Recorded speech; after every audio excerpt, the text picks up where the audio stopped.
Hello, everyone. This is Lee Andrews with Akathame. Thank you for joining me today, our first live broadcast of the new year. And the through line, if you will, for 2021 is healing and recovery from one of the toughest times in my lifetime, and I'm sure many of yours. So, and how everything that has transpired over the past year or a few years has affected us in the workplace. So we are going to be talking with a number of professionals who are expert in not only understanding human resources, but also trained psychologists and counselors to get us through all these questions that we are being asked as HR leaders and practitioners. So today, if you're not familiar with Akathame is a talent acquisition and talent management consulting firm. We focus on helping companies really build their brand to a point where they've got a waiting line of candidates so that they can reduce their spend and time in recruiting and work with them on to retain those great people that they've spent so much effort to find. And to that end, I'd like to introduce Veralyn Gabriel. Did I pronounce your name correctly? Yes, that's correctly. Nice. Veralyn is going to introduce herself, but she was referred to me by another trusted resource inside the human resources domain to help us with this psychological perspective of what's happening for HR on all sides of the desk, HR, hiring managers, and candidates. And not to mention, moms and dads who've had to stay home working with these kids. We were just talking about that before we hopped on the call. So Veralyn, why don't you introduce yourself and then I'll start off with the questions. Okay. First of all, Lee, thank you so much for having me today. I'm very excited to be here. My name is Veralyn Gabriel. I am the owner and virtual career consultant at Veralyns Career Consulting Services. My clientele are women of color and women of Caribbean descent. I also work in the career services department in a higher education institution. I'm a mompreneur. I have two wonderful little girls, and I'm also a wife. And I also have a bachelor's degree in psychology and Africana studies, and I also have a master's in industrial psychology. So I'm very familiar with this topic, and hopefully I can be helpful today. Yeah, it's unfortunate that we have to have this conversation, Veralyn, but we do have to have this. So this has been an emotional ride for a lot of people who are in the job seeking market. But I want to talk about if you're a job seeker and you are a parent at home having to help your children through online studies and navigate, what's that like? Because you're doing that yourself. I'm doing it right now, yes. So basically, I'm fortunate to be able to work from home while my daughter is in first grade. We started the whole process in kindergarten. But what we had to do was basically create our little system where I actually put alarms in my phone to keep me on track of my work meetings versus her school needs. And I also have a 3-year-old she has her own attention needs. So I have to find a way to balance. I know that a lot of parents are struggling through this right now, just finding that balance and keeping our sanity. Yeah. So you set yourself some timers. What do you chant every morning, write in a journal, light sage? How do you start your day as a parent in this during a pandemic and job seeking or working from home? How do you get your day started? Yeah, so with me, I'm a spiritual person, so I start my day off with reading a couple of scriptures and praying for my children, praying for this world, praying for myself, just to get through the day. And the way my day goes, if I had to be in a position of job searching, my ideal time would be in the evenings, because that's when the kids wind down, work is over, and I'm able to focus my energies on that. And that's actually my optimal energy time. That's always been my, I'm an evening owl, so to speak.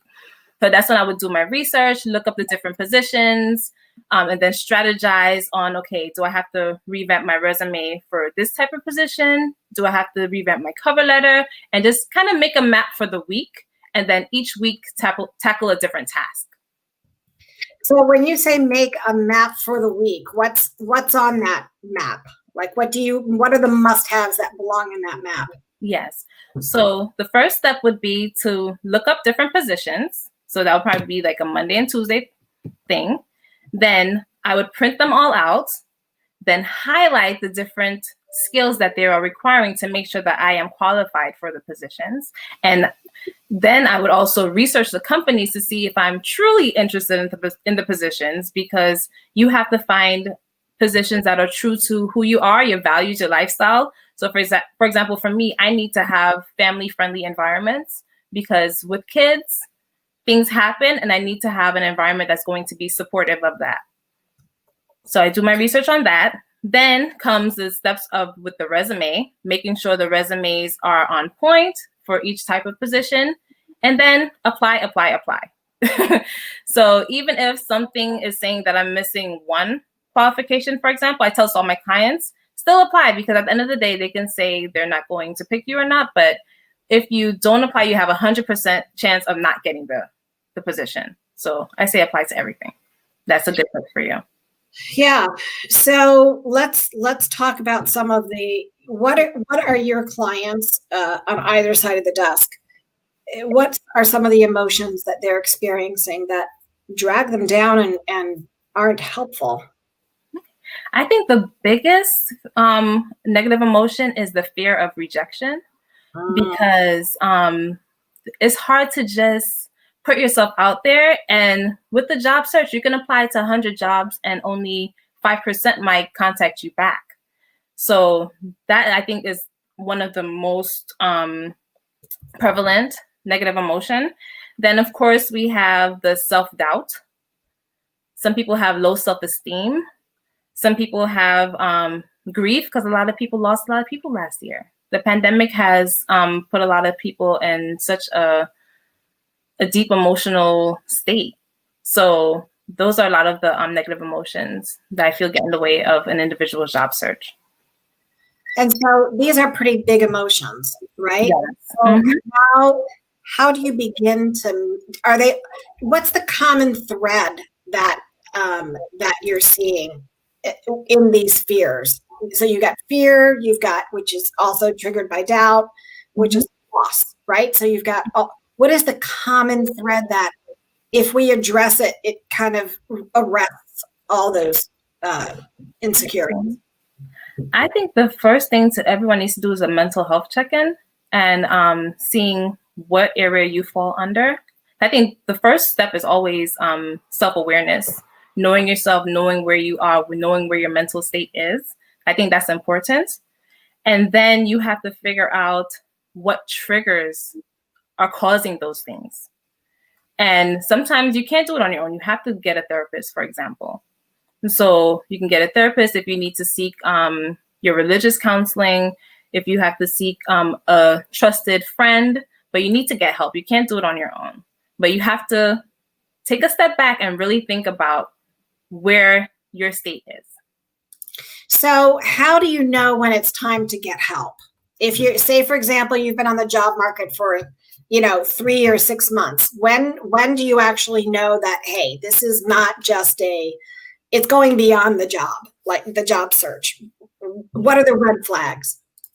I think after 6 months, because typically the job search cycle is around 6 months to land a position. That's on average. And I feel that first, in that 6 months, if first of all, you're not getting an interview, chances are something's wrong with your resume. Now, if you're getting the interviews, then chances are there's something else going within. And that's when I think would be the real point to seek help as far as your mental health, because the interview portion is when you're actually interacting with the employers. Got it. All right. Apologies, because this is a live broadcast. If you hear my neighbor's dog out there, not too much I can do for that. But just to reiterate, when to get help. So if you're not getting interviews, or if you're not getting offers after a few engagements, you might want to reach out and say, hey, what's going on? Exactly. Whether if it's a career coach, whether it's a therapist, whether it's religious counseling, those are some of the things you can do. Have you noticed that a lot of career coaches and even recruiters have moved into the psychology I noticed that recently a lot of them have become licensed social workers, or, therapists. Have you noticed that trend as well, or is it just my imagination? The funny thing is, I always felt like it's gone hand in hand, but I think there's starting to be more of an increase of actually putting a label or a title to it. Because honestly, if you're ever helping someone with a job search, you always have to have that level of counseling, because you have to walk these people through building their confidence. Everyone's going through their own life challenges. So you always do play that counselor in HR and recruiting and career services. We always wear that hat, but I see the trend now of people actually getting certified in those areas. I've noticed that as a trend. So if you have somebody in front of you who just can't get out of their own way, right? So you hear that saying a lot, you can't get out of your own way. And what advice do you give to those people? Do you just say, good luck, God bless, or, No, I don't give up. I don't give up so easily, because there's always a reason behind them getting in their own way. So we definitely have to first figure out what is that trigger. And for some, like I mentioned before, the rejection. So we play a scenario as far as, if you were to get rejected, what is going to happen to you? So what's the worst that can happen to you, basically? And then once they kind of see, like, it's okay, play just like dating, play just like a game. And we're able to do everything step by step. So we take little baby steps to try to get them, to push them a little bit. We do career assessments just to give them the confirmation that they are going in the right direction of their career.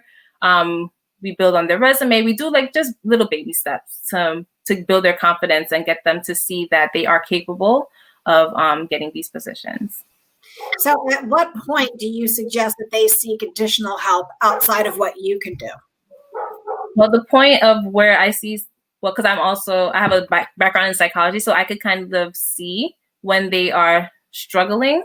Because even with the little baby steps, if you're not able to do the little baby steps, something else is going on that I have to then proceed to refer them to additional help. So when you talk about baby steps, what are some of those baby steps that you have them take? Okay, so for example, we walk through scenarios. We do a virtual mock interview. So we keep practicing interviewing. So to get over that fear, because a lot of people do have fear of interviewing. I even have clients who are scared because of their accent, of being judged. I should talk about coming to America and interviewing in America is very different than when they are back home. So just for them to be able to feel comfortable and confident. So we do mock interviews, we do the career assessments, we take steps on the resume. I have them do informational interviews with some of my contacts so they can just get a sense of interacting with other folks in the field. Well, that's kind of interesting. So when you're let's talk about that informational interview. So that is actually, that can be very telling, right? Yes. So tell me what kinds of things that do they report back to you after that informational interview? Oh, definitely. And since it's with my contacts, I can ask the contact as well to see how did they do and be able to give them some honest feedback. Can you share a story, not divulging any names, places, or, specifics about, that individual?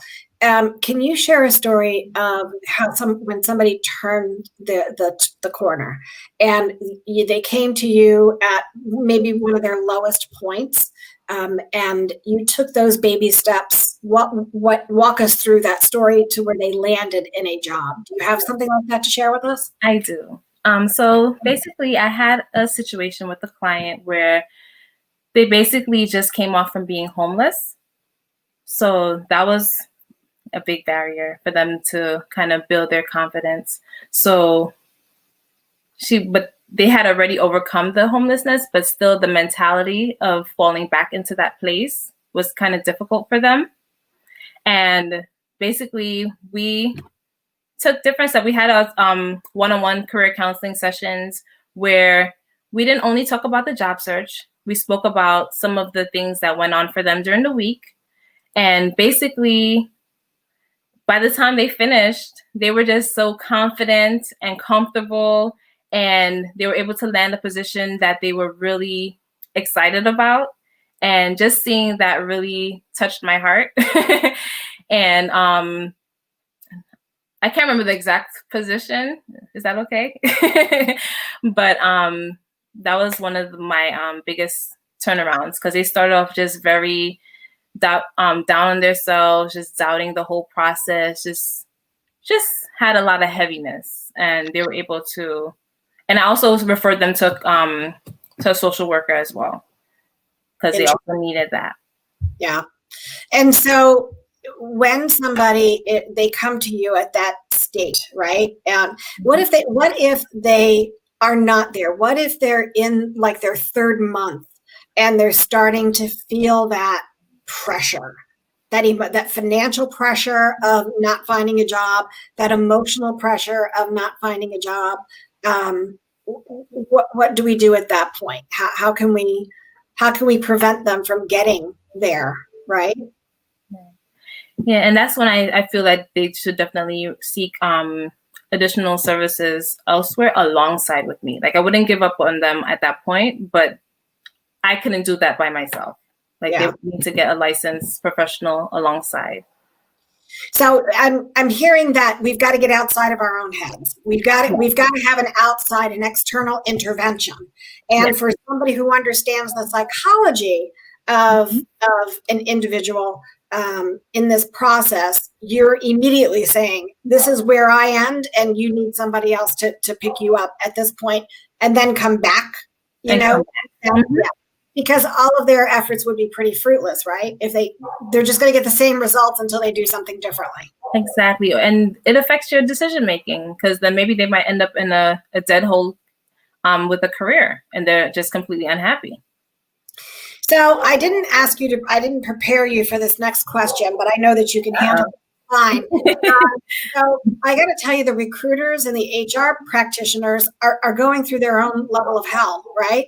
They've had to pull people off. They've had to let people go. They've had to, help companies and leaders get through how to prepare to return to the office, not return to the office.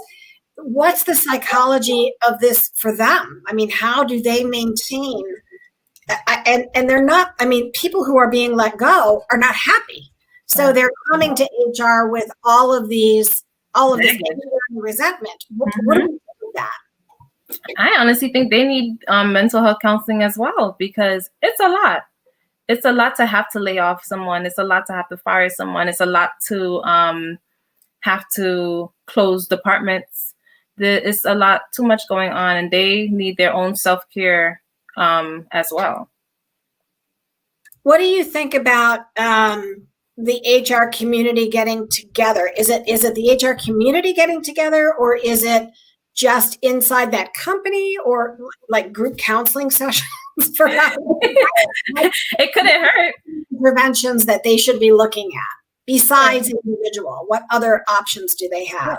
I like that idea of group HR counseling. I think SHRM needs to do something, to be honest, to see how they can help. Because even just sharing and talking to each other can be in its own self-therapy, because you're just knowing that you're not alone and everyone's going through this. So are there any stats out there that you follow, or any particular type of research that you follow that says we need to be aware of this, that we need to anticipate this before it happens? Is there something that's coming up on the horizon that we need to be even more astutely aware of? Well, I haven't really been following that per se, but I tend to read a lot of Forbes. I'm a member of National Career Development Association. I think SHRM has some things going on, but I don't really have the actual stats. Okay. And so what are we telling job seekers in terms of, is, from your perspective, are things starting to get better? Are they getting tighter, or are we expecting the final shoe to drop, or have both shoes finally dropped? The crazy thing is there are jobs. It's just that certain industries are peaking while others are dwindling. So I think it's just a matter of everyone pivoting and shifting, because right now IT is booming, healthcare is booming, Amazon is booming. So we just have to kind of take a look at the industry trends and don't, because I know, for example, the hospitality industry, it's hard to get a hotel job right now. But if you do want to end up in that position, then you look for positions in another industry that you are able to gain some transferable skills that you can apply to the hotel industry once it does open back up. Oh, so what do you mean by transferable skills? So if you're looking for hospitality, but hospitality isn't available, what would be comparable from another industry in hospitality? Something in customer service, for example, because you need to have people skills. You need to be able to have that on your resume to show that you'll be able to be great in the hotel industry. Okay. All right. You have some fan clubs coming in. So hello. And so in terms of voicing concerns, how does, let's go back to the hiring, let's look at the hiring managers in HR again on the emotional side for them. So when we look at hiring managers, what are some of the challenges that they might be facing emotionally during this I'm going to call it recovery period? What should they be aware of? I think they need to be aware of, I think they should do mental health check-ins as well to see where is your mental health state, because even if you're on the hiring side, you come with your own biases. So you want to be able to check your own at the door before you're able to really look at a candidate and screen them properly. And as well, for you to be able to function at work as well as at home, because everything is intertwined. So it's important for them to also do a mental health check-in, self-care techniques such as prayer, journaling. Basically, they need to stay true to themselves and also network with like-minded individuals so that way they can kind of get themselves back up. But I think that they're going through the same things that the rest of the world is going through right now. So do you work directly with hiring managers, or is it primarily the candidate at this point? Although you're working full-time as well, so you're doing all of the above. Yes. Where are you getting the most request for your sound counsel, or is it evenly distributed? Mostly the candidates, but I do have some employers who contact me as well, looking for the candidates. Looking for the candidates. What are some of the things that they're noticing about interviewing for candidates, right? What are they telling you that we're struggling to find this? Is it in a skill set or is it in a fit? I think it's a little bit of both. A lot of times soft skills is a big one. They're saying that even when people are getting the position, they're not able to answer the phones properly. Their written communication is not there. So those are some of the things that I tell candidates, especially if you have some downtime right now, is to make sure that you are brushing up on those skills. And also, a lot of people are afraid to come to work. They're literally afraid to go to work. A lot more people are requesting work from home positions and not really interested in going into the office, or just being more isolated. The pandemic has created a lot of issues. So what are we telling employers? How are we setting the employers up for success with this? Well, one of the things I suggest is for them to do a couple different screen checks. So for example, if you're looking for someone with strong written communication, have them provide a writing sample. Have them do a typing test, for example. So like just doing additional screening so that they get a good fit for whatever they're looking for. And they have to be honest with themselves of what a good fit would look like, because oftentimes we look at job descriptions and they don't have everything that they want in an ideal candidate. So they have to make sure that they are aware of those things. So that's interesting that you say that. So you're talking about going into the office for an interview. Would they also have to work in the office? Yep. Yeah, that's a huge fear, right? It is. So, why are we going? Well, I know a lot of offices are doing hybrid situations where they have what do you call those, staggering shifts, I guess. Yes. Yeah. Shifts, yeah. So tell me, what are you telling people that are, how do you even have that conversation? If you don't want to go into an office, you're going to be out of a job. I mean, that's, the company is open. They expect you there. It's going to be a hybrid solution. And they're saying no. So do they just walk away, or are companies being amenable to other options? Yeah, I think the companies are for right now, but eventually the world is going to open up again. So the candidates have to be clear on what they truly want. Because if you are completely scared, then don't go for those types of positions. Look for only the work from home positions, for example. But then if you really need a job, you're going to have to do something. You're going to have to meet that employer halfway. So what is the mental state of mind, frame of mind, when somebody has to go to work wearing a mask, staying 6 feet away from their colleague, or in a different, section, or we're not getting on an elevator, maybe even not taking the stairs together? What's the psychological impact of that? Oh, it's a huge impact, because people are getting more and more, I know it's called socially distanced, but we're mentally distanced right now, to be honest.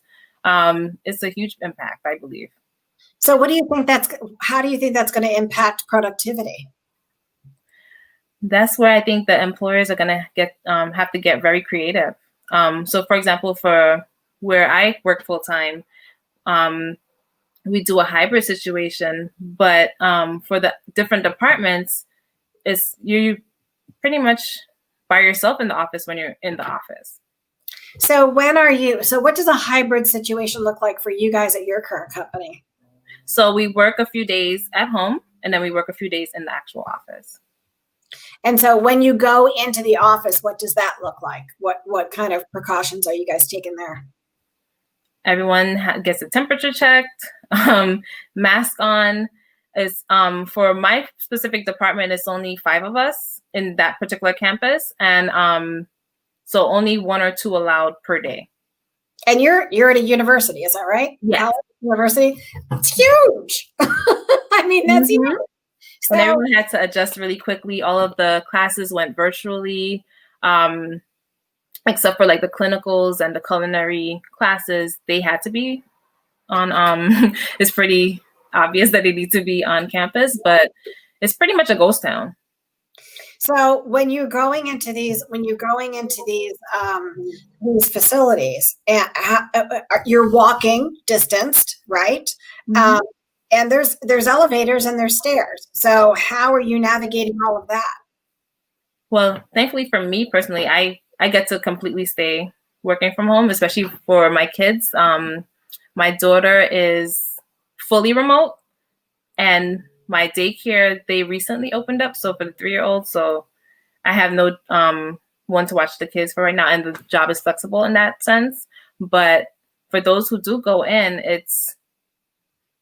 they either use the stairs, or if somebody goes on the elevator, then they wait for the next time the elevator comes down instead of going on together, because elevators are so big. Right. And I would say that the campus is probably not newly built. So you're dealing definitely not. That retains a few things. So can you believe it? Our 30 minutes is almost up. I've got 1 minute to ask you one more question. And that question really is around, we've got people that are not as fortunate as you and I, being able to work completely from home. How do we help them overcome the fear of going out to these workplaces, and they have young children at home, or they're taking care of an elderly parent?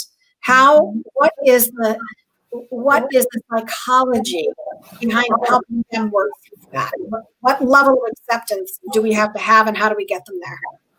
Yeah, I don't know how they do it, to be honest. And they just have to be able to, I think they need they need therapy. I honestly do believe that, because just from transferring emotions from work to home is a lot.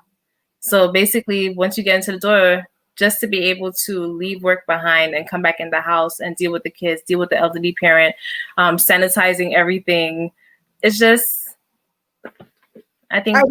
Are they stripping down before they walk in the house? Are they, I know that my friend is doing exactly that. She literally goes into the laundry room, which is on the first floor of their house, strips down, puts on fresh clothes, and then goes into the rest of the house.